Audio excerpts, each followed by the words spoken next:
की हम बात करते हैं। यहाँ पर शेयर में आज ज़बरदस्त जोश है और अहम फैक्टर्स बताने के लिए हमारे सहयोगी अभिषेक सत्यव्रतम तमाम डिटेल्स देंगे। अभिषेक।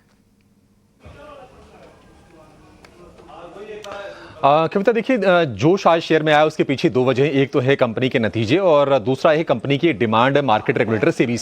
पहले नतीजों की बातचीत कर लेते हैं। नंबर आए हैं रोबस्ट। क्वार्टर 3 में मुनाफा जो है 90% बढ़कर 416 करोड़ रुपए पर पहुंच गया है। और अगर हम आय की बात करें तो उसमें 42% का उछाल है और आय का फिगर आया है 10,343 करोड़ रुपए का। अंतर्राष्ट्रीय कारोबार काफी बेहतर रहा है कंपनी के लिए और वहां पर भी अच्छी ग्रोथ निकल के आई है। आय 38% बढ़ी है और ये 1164 करोड़ रुपए पर आय आ गई है। और कंपनी का ये भी कहना है कि अपने इंटरनेशनल ऑपरेशंस को, स्पेशली मिडिल ईस्ट को आगे चल के और बढ़ाना चाहती हैं।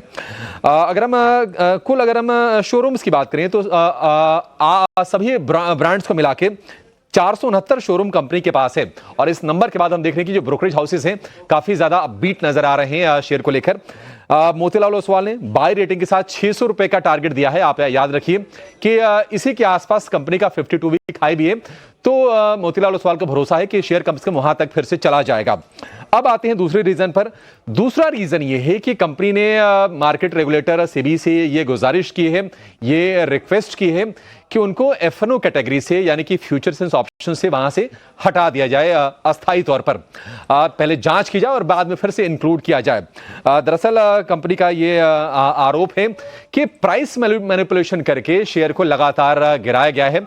और जनवरी में जो फॉल रहा है वो रहा है लगभग 40% के आसपास का। कंपनी ने कहा है कि काफी एबनॉर्मल प्राइस एक्शन हुआ है, ट्रेडिंग हुई है। कुछ अफवाहें भी रही हैं जो परेशान करती रही हैं कंपनी को। और जांच पूरी होने तक कम से कम इसमें एफएनओ ट्रेडिंग ना की जाए। कंपनी का आरोप यह है कि कुछ संस्थानों ने काफी हैवी सेलिंग की है शेयर में। आपको बता दें कि 29 नवंबर 2024 को शेयर को एफएनओ में शामिल किया गया था।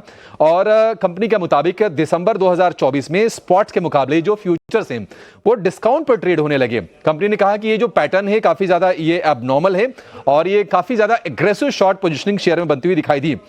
7 जनवरी 2025 को 10:30 बजे से लेकर सुबह 11 बजे के बीच में कई अफवाहें फैली, जैसे कि प्रोमोटर्स की गिरफ्तारी हो रही है या फिर फंड मैनेजर को रिश्वत देने संबंधित कुछ अफवाहें फैली। और इसके बाद हमने देखा कि शेयर काफी ज्यादा टूटा है। और कंपनी ने इसी को लेकर अब सेबी से गुजारिश की है कि फिलहाल एफएनओ ट्रेडिंग को रोक दी जाए, उससे बाहर कर दिया जाए शेयर को और जांच की जाए। हमने देखा था कि मार्केट कैप जो पहले 76-77 हजार करोड़ रुपए था, जनवरी में गिरते गिरते ये लगभग 45 हजार करोड़ रुपए के आसपास आ गया। अब मैनिपुलेशन का तरीका क्या रहा?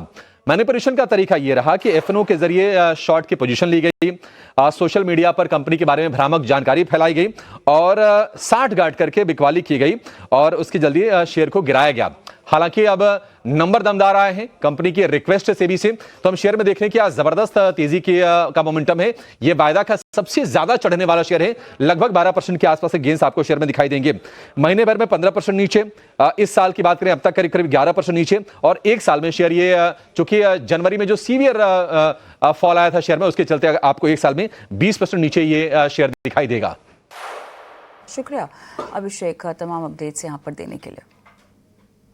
इसी के साथ स्टॉक फटाफट को हम यहीं पर समाप्त करते हैं। छोटा सा ब्रेक लेंगे, ब्रेक के उस पार कॉर्पोरेट कनेक्शन बने रहें।